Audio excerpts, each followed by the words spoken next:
നമസ്കാരം, challenge YouTube ചാനലിലേക്ക് എല്ലാവർക്കും സ്വാഗതം. അപ്പൊ നമ്മൾ ഇന്ന് നോക്കാൻ പോകുന്നത് നിയമനങ്ങളാണ്. കേരളത്തിലെ മാത്രമേ നോക്കുന്നുള്ളൂ. കുറച്ചൊക്കെ മാറിയിട്ടുണ്ട്, ബാക്കിയെല്ലാം പഴയതുപോലെ തന്നെയാണ്. അപ്പൊ നമ്മൾ ജസ്റ്റ് ഒന്ന് അപ്ഡേറ്റഡ് ചെയ്തതാണ് കേട്ടോ. ഏതെങ്കിലും പുതിയ നിയമനങ്ങൾ ഉണ്ടോ? ഇന്ത്യയിൽ ഒരുപാട് പുതിയ നിയമനങ്ങൾ നടന്നിട്ടുണ്ട്. അപ്പൊ അത് നമ്മൾ നെക്സ്റ്റ് ഡേ ചെയ്യുന്നതായിരിക്കും. എല്ലാം കൂടെ പഠിച്ചാൽ എല്ലാം പേരുകളാണല്ലോ, അപ്പൊ നിങ്ങൾക്ക് കൺഫ്യൂസ്ഡ് ആവാൻ ചാൻസ് ഉള്ളതുകൊണ്ട് ഇന്ന് നമ്മൾ എന്ത് ചെയ്യുന്നു, കേരളം പഠിക്കുന്നുണ്ട്. നമുക്ക് നാളെ എന്ത് ചെയ്യാം, ഇന്ത്യയുടേത് ഫുള്ള് പഠിക്കാം. ഇന്ത്യയിൽ കുറച്ചധികം കൂടുതൽ ആൾക്കാർ മാറിയിട്ടുണ്ട്, അപ്പോയിന്റ്മെന്റ്സ് മാറിയിട്ടുണ്ട്, നിയമനങ്ങൾ കൂടുതൽ നടന്നിട്ടുണ്ട്.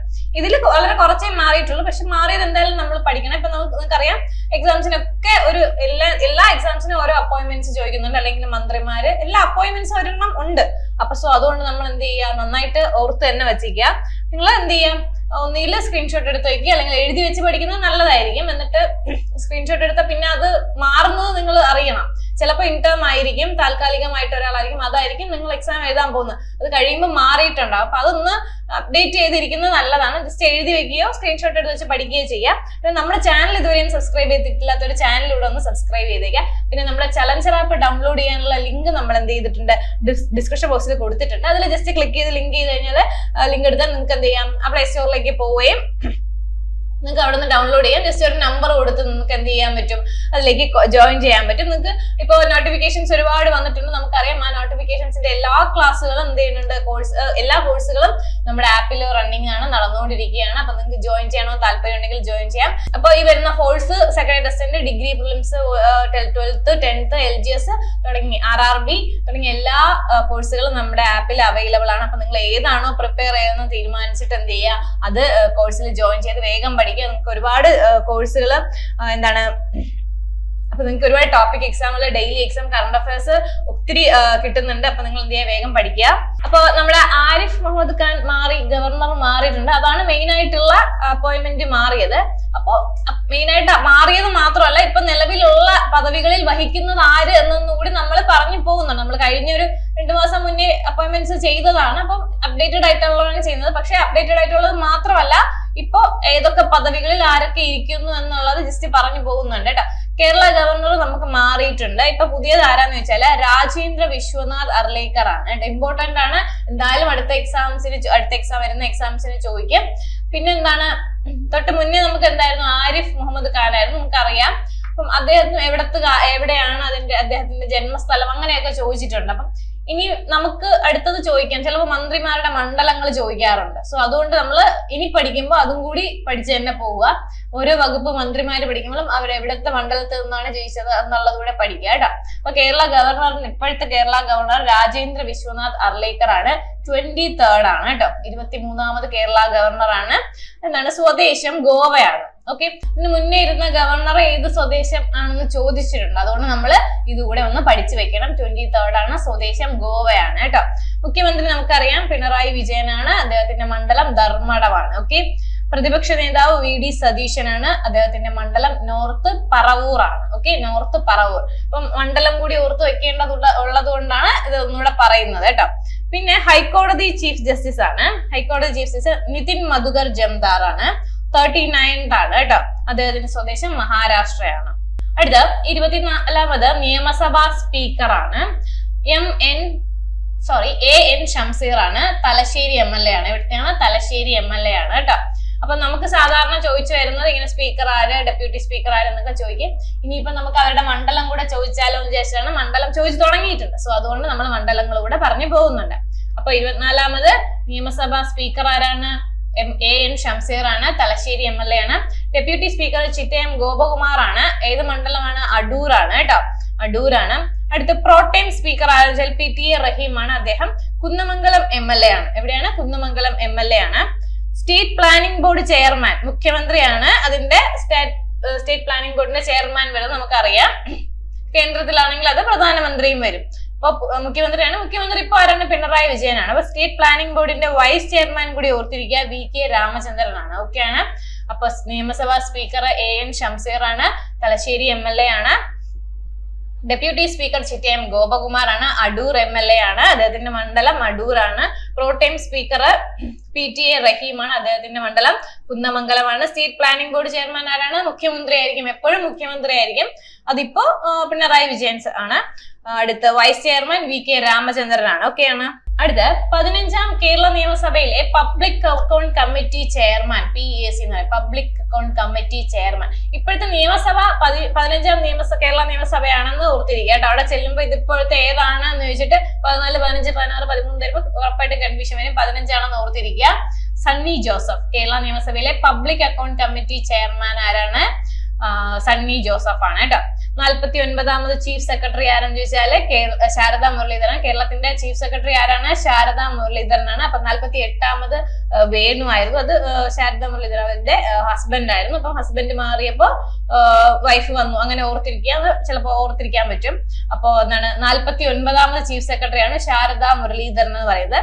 പിന്നെ നോക്കേണ്ടത് അഡ്വക്കേറ്റ് ജനറൽ നോക്കുക, K ഗോപാലകൃഷ്ണ കുറുപ്പാണ്. അഡ്വക്കേറ്റ് ജനറൽ K ഗോപാലകൃഷ്ണ കുറുപ്പാണ്. കേരള ലോകായുക്ത N അനിൽകുമാർ ആണ്. അപ്പൊ കേരള ലോകായുക്ത ആരാണ്? N അനിൽകുമാർ ആണ്. Public account committee chairman Sunny Joseph ആണ്. 49ാമത് ചീഫ് സെക്രട്ടറി ആണെന്ന് ചോദിച്ചാൽ ശാരദാ മുരളീധരനാണ്. അഡ്വക്കേറ്റ് ജനറൽ K ഗോപാലകൃഷ്ണ കുറുപ്പാണ്. കേരള ലോകായുക്ത N അനിൽകുമാർ ആണ്. ഫുൾ പേരുകളാണ് വരുന്നത്. സോ കൺഫ്യൂസ്ഡ് ആവാൻ ചാൻസ് ഉണ്ട്. പത്രമൊക്കെ വായിക്കുന്നവർക്കാണെങ്കിൽ എന്ത് ചെയ്യാം, പത്രം വായിക്കുന്നുണ്ട്, അത് മാറിപ്പോകത്തില്ല. പക്ഷെ ഇങ്ങനെ പത്രം വായിക്കാത്തവർക്കൊക്കെയാണ് ഈ പേരുകൾ വരുമ്പോ കൂടുതലും കൺഫ്യൂഷൻ വരിക. ഒത്തിരി തവണ വായിച്ച് പഠിക്കുക. അടുത്ത 15ാം നിയമസഭ ചീഫ് വിപ്പ് N ജയരാജ് ആണ് കേട്ടോ. N ജയരാജ് ആണ് 11ാം നിയമസഭ ചീഫ് വിപ്പ്. അപ്പൊ നിങ്ങൾ എന്ത് ചെയ്യുക, ഒന്നെങ്കിൽ പത്രം വായിക്കുക അല്ലെങ്കിൽ ന്യൂസ് കേൾക്കുക. അപ്പൊ എന്ത് ചെയ്യാൻ പറ്റും, ഈ അവരിങ്ങനെ ചീഫ് വിപ്പും നിയമസഭാ സ്പീക്കറെ പറ്റി ഇങ്ങനെ പറയും. പത്രം വായിച്ചാൽ മതിയോ? പറയുമ്പോ ആ പേരുകൾ മറന്നു പോകത്തില്ല കേട്ടോ. അപ്പൊ 15ാം നിയമസഭ ചീഫ് വിപ്പ് N ജയരാജ് ആണ്. 35ാമത് പോലീസ് മേധാവി ഷെയ്ഖ് ദർവേഷ് സാഹിബ് ആണ് കേട്ടോ. 35ാമത് പോലീസ് മേധാവി ആരാണ്? ഷെയ്ഖ് ദർവേഷ് സാഹിബ് ആണ്. 7ാമത് ധനകാര്യ കമ്മീഷൻ ചെയർമാൻ KN ഹരിലാൽ ആണ്. നമ്മൾ 6ാമതാണ് കുറച്ച് മാസങ്ങൾക്ക് മുന്നേ പഠിച്ചിരുന്നത്. 6ാമത് ആരായിരുന്നു? SM വിജയാനന്ദ് ആണ് കേട്ടോ. 7ാമത് സംസ്ഥാന ധനകാര്യ കമ്മീഷൻ ചെയർമാൻ ആരെന്ന് ചോദിച്ചാല് KN ഹരിലാൽ ആണ് കേട്ടോ. അടുത്ത് മെയിൻ ആയിട്ടുള്ള കുറച്ച് കമ്മീഷന്മാരും ഓഫീസർമാരുമാണ്. മുഖ്യ തെരഞ്ഞെടുപ്പ് കമ്മീഷണർ A ഷാജഹാൻ ആണ് കേട്ടോ. Chief electoral officer Rathan U Kelkar ആണ്. മാറിപ്പോകരുത്, രത്തൻ U കേൽക്കർ ആണ് ചീഫ് ഇലക്ട്രൽ ഓഫീസർ. തിരഞ്ഞെടുപ്പ് കമ്മീഷണർ ആരെന്ന് വെച്ചാൽ A ഷാജഹാൻ. രണ്ടും തമ്മിൽ മാറിപ്പോകരുത്. തിരഞ്ഞെടുപ്പ് കമ്മീഷണർ ആരെന്ന് വെച്ചാൽ A ഷാജഹാൻ ആണ്. ചീഫ് ഇലക്ട്രൽ ഓഫീസർ എന്ന് പറയുമ്പോ ആരാണ്? രത്തൻ U കേൽക്കർ ആണ്. മാറിയതുകൊണ്ടാണ് അത് പറയുന്നത് കേട്ടോ. അടുത്ത് മനുഷ്യാവകാശ കമ്മീഷൻ ചെയർമാൻ ഉണ്ട്, വിവരാവകാശ കമ്മീഷൻ, വനിതാ കമ്മീഷൻ. ഇത് ഇങ്ങനത്തെ കമ്മീഷൻ ചെയർമാൻ ഉറപ്പായിട്ടും എല്ലാ എക്സാമിനും മാറി ചോദിക്കുന്നുണ്ട്. അപ്പൊ എന്ത് ചെയ്യാം, മനുഷ്യാവകാശ കമ്മീഷൻ ചെയർമാൻ അലക്സാണ്ടർ തോമസ്. മുഖ്യ വിവരാവകാശ കമ്മീഷണർ ആണെന്ന് വെച്ചാൽ V ഹരിനായർ. നേരത്തെ നമ്മളൊരു ഹരിലാലാണ് കേട്ടോ. സംസ്ഥാന ധനകാര്യ കമ്മീഷൻ ഹരിലാലാണ്. ഇതെന്താണ്? വിവരാവകാശ കമ്മീഷനാണ്. V ഹരിനായർ ആണ് കേട്ടോ. വിവരാവകാശം ഇവിടെയും V ഉണ്ട്, ഇവിടെയും V ഉണ്ട്. ഓക്കെ. മനുഷ്യാവകാശ കമ്മീഷൻ അലക്സാണ്ടർ തോമസ് ആണ്. വിവരാവകാശ കമ്മീഷണർ ആരാണ്? V ഹരിനായർ ആണ്. അടുത്ത വനിതാ കമ്മീഷൻ അധ്യക്ഷ P സതി ദേവിയാണ്. ഈ കഴിഞ്ഞ എക്സാംസിന് ചോദിച്ചിരുന്നു കേട്ടോ. LDCക്കും 10നും ഒക്കെ ചോദിച്ചതാണ്. സംസ്ഥാന വനിതാ കമ്മീഷൻ അധ്യക്ഷ P സതി ദേവിയാണ്. ഇതുപോലെ ഇതിന്റെ എന്ത് ചെയ്യും, സംസ്ഥാനം പഠിച്ചിട്ട് ഇതിന്റെ കേന്ദ്രവും പഠിക്കണം. അപ്പൊ നമ്മൾ നെക്സ്റ്റ് ക്ലാസ്സിൽ പഠിക്കും. അടുത്ത സംസ്ഥാന എന്നാണ് ഇത്. സംസ്ഥാന വനിതാ വികസന കോർപ്പറേഷൻ അധ്യക്ഷ KC റോസക്കുട്ടിയാണ്. വനിതാ വികസന കോർപ്പറേഷൻ അധ്യക്ഷയാണ് കേട്ടോ. കേരള വ്യവസായ വികസന കോർപ്പറേഷന്റെ ചെയർമാൻ C ബാലകൃഷ്ണൻ. കേരള വ്യവസായ വികസന കോർപ്പറേഷന്റെ ചെയർമാൻ ആരെന്ന് വെച്ചാൽ C ബാലകൃഷ്ണനാണ്. അടുത്തൊരു പ്രധാനപ്പെട്ടത് മെഡിസെപ് പരിഷ്കരണത്തിന്റെ പുതിയ ചെയർമാൻ ആരെന്ന് വെച്ചാൽ ശ്രീറാം വെങ്കിട്ടരാമനാണ്. ഓക്കെ. കുറച്ചധികം ആൾക്കാർ മാറിയത് കൊണ്ടാണ് നമ്മളിത് പറയുന്നത്. അപ്പൊ മെഡിസെപ് ശ്രീറാം വെങ്കിട്ടരാമൻ അങ്ങനെ ഓർത്തിരിക്കുക കേട്ടോ. മെഡിസെപ് ശ്രീറാം വെങ്കിട്ടരാമൻ. പിന്നെ പഠിച്ചതാണ് സംസ്ഥാന വനിതാ കമ്മീഷൻ ചെയർമാൻ. അത് മാറിപ്പോരുത് കേട്ടോ. സംസ്ഥാന വനിതാ കമ്മീഷൻ അധ്യക്ഷ P സതി ദേവിയാണ്. പിന്നെ പഠിച്ചത് സംസ്ഥാന വനിതാ വികസന കോർപ്പറേഷൻ അധ്യക്ഷയാണ് KC റോസക്കുട്ടി. പിന്നെ പഠിച്ചത് വ്യവസായ വികസന കോർപ്പറേഷൻ ചെയർമാൻ ആരാണ്? C ബാലകൃഷ്ണനാണ് കേട്ടോ. അടുത്ത അഡ്മിനിസ്ട്രേറ്റീവ് ട്രിബ്യൂണൽ ചെയർമാൻ ആരാണ്? ജസ്റ്റിസ് CK അബ്ദുൾ റഹീം ആണ്. Kerala administrative tribunal chairman. Okay. Kerala administrative tribunal chairman ആണെന്ന് വെച്ചാൽ ജസ്റ്റിസ് C അബ്ദുൾ റഹീം ആണ്. ഓക്കെയാണ്. അടുത്ത വീണ്ടും കുറച്ച് ചെയർമാൻമാരുടെ പേരാണ്. അപ്പൊ ഇതിൽ മാറ്റമൊന്നുമില്ല. നമ്മൾ 2-3 മാസം പഠിച്ചത് മുന്നേ ഉള്ളതുപോലെ തന്നെയാണ്. അപ്പൊ എന്നാലും നമ്മൾ എന്ത് ചെയ്യാം, ഒന്നുകൂടെ ഓർത്തിരിക്കുക. അപ്പൊ ഒരുപാട് തവണ കേൾക്കുമ്പോൾ നിങ്ങൾക്ക് ഓർത്തിരിക്കാൻ പറ്റും. എന്തായിരിക്കും? ബാലാവകാശ കമ്മീഷൻ ആണെന്ന് നോക്കാം. KV മനോജ് കുമാർ ആണ് ആര്? ബാലാവകാശ കമ്മീഷണർ. യുവജന കമ്മീഷൻ ചെയർമാൻ M ഷാജർ. അത് മുന്നേ ഒരു എക്സാമിന് കഴിഞ്ഞ LDCക്കാണ് ചോദിച്ചത്. M ഷാജർ. യുവജന കമ്മീഷൻ ചെയർമാൻ M ഷാജർ.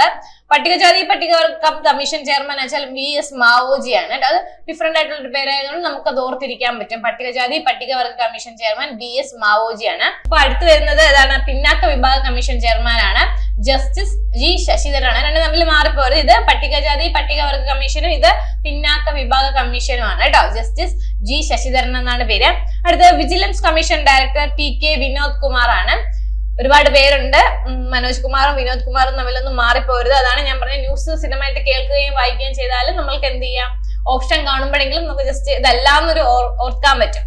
അപ്പൊ പോട്ടെ, നമുക്ക് എന്തായാലും ഇതൊന്ന് എന്ത് ചെയ്യാം, നന്നായിട്ട് പഠിച്ചു വെക്കാം. ബാലാവകാശ കമ്മീഷൻ ചെയർമാൻ ആരാണെന്ന് ചോദിച്ചാൽ KV മനോജ് കുമാർ ആണ്. യുവജന കമ്മീഷൻ ചെയർമാൻ M ഷാജർ ആണ്. അത് ചിലപ്പോൾ ഓർമ്മയുണ്ടാവും, കാരണം കുറച്ച് എക്സാംസിനൊക്കെ ചോദിച്ചിരുന്നു. പിന്നെ പട്ടികജാതി പട്ടികവർഗ കമ്മീഷൻ ഒരു വ്യത്യസ്തമായ പേരാണ് BS മാവോജി. ഓക്കെ, അടുത്ത പിന്നാക്ക വിഭാഗമാണ്, അത് ജസ്റ്റിസ് G ശശിധരൻ ആണ്. Vigilance commission director TK Vinod Kumar ആണ്. Vigilance commission director TK Vinod Kumar. പിന്നെ നിങ്ങൾക്ക് ഓർത്തിരിക്കാൻ പാടുണ്ടെങ്കിൽ ഈ പറയുന്ന ആൾക്കാരുടെ പേരുകളായിട്ട് സാമ്യമുള്ള ആൾക്കാർ നിങ്ങൾ പരിചയം ഉണ്ടെങ്കിൽ അങ്ങനെ എന്തെങ്കിലും ഓർത്തൊക്കെ ഇരിക്കാൻ പറ്റും കേട്ടോ. കേരള ഭാഷാ ഇൻസ്റ്റിറ്റ്യൂട്ട് ഡയറക്ടർ ആണെന്ന് വെച്ചാൽ ഡോക്ടർ സത്യൻ M ആണ് കേട്ടോ. Kerala Bhasha institute director doctor Sathyan M ആണ്. പിന്നെ മലയാളം മിഷൻ ഡയറക്ടർ മുരുകൻ കാട്ടാക്കടയാണ്. Malayalam mission director Murugan Kattakada. പിന്നെ സംസ്ഥാന സാക്ഷരത, നേരത്തെ നോക്കിയത് മലയാളം മിഷൻ ആണ്, അപ്പൊ അത് കവിയാണ്, അങ്ങനെ ഓർത്തിരിക്കുക. സംസ്ഥാന സാക്ഷരത മിഷൻ ഡയറക്ടർ എന്ന് വെച്ചാൽ AG ഒലീനയാണ്. അടുത്ത് നമുക്ക് ഉറപ്പായിട്ടും അറിഞ്ഞിരിക്കേണ്ട ഒരു പേരാണ് PSCയുടെ ചെയർമാൻ ഡോക്ടർ MR ബൈജു ആണ്. അത് നമ്മൾ ഓർത്തിരിക്കണം. PSC എഴുതുന്ന ഒരു ഉദ്യോഗാർത്ഥിക്ക് തീർച്ചയായിട്ടും അറിയേണ്ട ഒരു പേര് തന്നെയാണ്. സംസ്ഥാന യുവജന കമ്മീഷൻ അധ്യക്ഷൻ നമ്മൾ നേരത്തെ നോക്കിയിരുന്നു അല്ലെ, M ഷാജർ ആണ് യുവജന കമ്മീഷൻ അധ്യക്ഷൻ. ശുചിത്വ mission director Sharada Muraleedharan chief secretary. Okay, ഭാഷാ ഇൻസ്റ്റിറ്റ്യൂട്ടിന്റെ ഡയറക്ടർ ആണെന്ന് ഡോക്ടർ സത്യൻ M ആണ്. മലയാളം മിഷൻ ആണെങ്കിൽ മലയാളം എന്ന് പറയുമ്പോൾ കവി മുരുകൻ കാട്ടാക്കട ഓർത്തിരിക്കുക. സംസ്ഥാന സാക്ഷരതാ mission director AG Oleena. PSC chairman നമ്മൾ ഉറപ്പായിട്ടും ഓർത്തിരിക്കണം ഡോക്ടർ MR ബൈജു ആണ്. അതുപോലെ തന്നെ സംസ്ഥാന യുവജന കമ്മീഷൻ നമ്മൾ നേരത്തെ നോക്കി M ഷാജർ ആണ്. അതുപോലെ ശുചിത്വ മിഷൻ ഡയറക്ടറുടെ പേര് എന്താണ്? ശാരദാ മുരളീധരനാണ്. പിന്നെ ചലച്ചിത്ര അക്കാദമിയുമായി ബന്ധപ്പെട്ടിട്ട് കഴിഞ്ഞ 10th പ്രിലിംസിന് അതിന്റെ ഈ സംഗീത നാടക അക്കാദമിയുടെ സംഗീത നാടക അക്കാദമിയുടെ ഒക്കെ എന്താണ് ഹെഡ്ക്വാർട്ടർ ഒക്കെയാണ് ചോദിച്ചത്. അപ്പൊ നമ്മൾ എന്ത് ചെയ്യാ, അതുമായിട്ട് ബന്ധപ്പെട്ടതുകൊണ്ട് ഇത് ഓർത്തിരിക്കണം. അടുത്ത വരുന്ന എക്സാംസിന് ഏത് എക്സാം ആയാലും ഇതൊക്കെ ചോദിക്കാൻ ചാൻസ് ഉണ്ട്. ചലച്ചിത്ര അക്കാദമി ചെയർമാൻ ഇപ്പോഴാരാണ്? പ്രേംകുമാർ ആണ്. സാഹിത്യ academy president K Sachidanandan. Sangeetha Nataka academy chairman Mattannur ശങ്കരൻകുട്ടിയാണ്. അതുപോലെ ഫോക്ലോർ അക്കാദമി ചെയർമാൻ OS ഉണ്ണികൃഷ്ണനാണ് കേട്ടോ. ഒന്നുകൂടെ പറയാണ്, ചലച്ചിത്ര അക്കാദമി ചെയർമാൻ പ്രേംകുമാർ ആണ്. പിന്നെ സാഹിത്യ അക്കാദമി ആരാണ്? K സച്ചിദാനന്ദൻ. K സച്ചിദാനന്ദൻ എഴുതുന്ന ആളാണ്, അപ്പൊ സാഹിത്യവുമായിട്ട് ബന്ധപ്പെട്ട്. അടുത്തത് സംഗീത നാടക, സംഗീതവും നാടകവും വരുന്നുണ്ട്, അപ്പൊ അതില് മട്ടന്നൂർ ശങ്കരൻകുട്ടിയാണ്. പിന്നെ folklore academy chairman OS Unnikrishnan എന്ന് ഓർത്തിരിക്കുക. Lalithakala academy chairman Murali Churath. അത് നമുക്ക് ചോദിച്ചിട്ടുണ്ട്. ഇത് ചിലപ്പോ എന്തായിരിക്കും, ചേരുംപടി ചേർക്കാനൊക്കെ ആയിരിക്കും വരിക. ഓക്കെ, അപ്പൊ ഒരു ചേരുംപടി ചേർക്കുമ്പോൾ അറ്റ്ലീസ്റ്റ് നമ്മൾ 4 ഉണ്ടെങ്കിൽ 2 3 എങ്കിലും നമുക്ക് അറിഞ്ഞിരുന്നാൽ മാത്രമേ എഴുതാൻ പറ്റത്തുള്ളൂ. പിന്നെ ചലച്ചിത്ര വികസന കോർപ്പറേഷൻ ചെയർമാൻ ആണ്. ചലച്ചിത്ര അക്കാദമി ചെയർമാൻ അല്ല, ചലച്ചിത്ര വികസന corporation chairman Shaji N Karun ആണ്. പിന്നെ അതുപോലെ നോക്കേണ്ടത് കേരള ബാങ്കിന്റെ ചെയർമാൻ നോക്കുക. കേരള ബാങ്കിന്റെ ചെയർമാൻ രവീന്ദ്രൻ ആണ്, V രവീന്ദ്രൻ. പ്രസിഡന്റ് ഗോപി കോട്ടമുറിക്കലാണ് കേട്ടോ. ചെയർമാൻ ആരാണ്? V രവീന്ദ്രൻ ആണ്. കേരള ബാങ്ക് പ്രസിഡന്റ് ആരാണ്? ഗോപി കോട്ടമുറിക്കലാണ്. അതുപോലെ തന്നെ KSRTCയുടെ ചെയർമാനും ആൻഡ് MD ആരെന്ന് പ്രമോദ് ശങ്കർ ആണ്. ആരാണ്? പ്രമോദ് ശങ്കർ ആണ്. KSRTC ചെയർമാൻ ആൻഡ് MD ആരെന്ന് വെച്ചാൽ പ്രമോദ് ശങ്കർ ആണ്. ഇത്രയാണ് മെയിൻ ആയിട്ടുള്ള നിയമനങ്ങള്. ബാക്കി ഇപ്പൊ നമ്മൾ കേരളത്തിന്റെയാണ് നോക്കിയത്. അപ്പൊ അപ്ഡേറ്റഡ് ആയിട്ടുള്ള ഒരു അപ്പോയിന്റ്മെന്റ് ആണിത്. ഇനി എന്താണ്, നമുക്ക് ഇന്ത്യ നോക്കാനുണ്ട്. ഇന്ത്യ ഇതുപോലെയല്ല, കുറച്ചധികം മാറിയിട്ടുണ്ട്. ഇതിൽ വളരെ കുറച്ച് മാത്രമേ മാറിയിട്ടുള്ളൂ. ബാക്കി പക്ഷെ നിയമനങ്ങൾ നമ്മൾ അറിഞ്ഞിരിക്കേണ്ട നിയമനങ്ങളാണ് പറഞ്ഞു പോയത്. ഇന്ത്യയിൽ കുറച്ചധികം മാറിയിട്ടുണ്ട്. അപ്പൊ അത് നമ്മൾ എന്ത് ചെയ്യും, അടുത്ത ക്ലാസ്സിൽ ഡിസ്കസ് ചെയ്യാം. അപ്പൊ എല്ലാവരും നന്നായിട്ട് പഠിക്കുക. അടുത്ത എക്സാംസിന് പോകുമ്പോൾ പദവികൾ എന്തായാലും പഠിച്ചിട്ട് പോവുക. All the best. Thank you.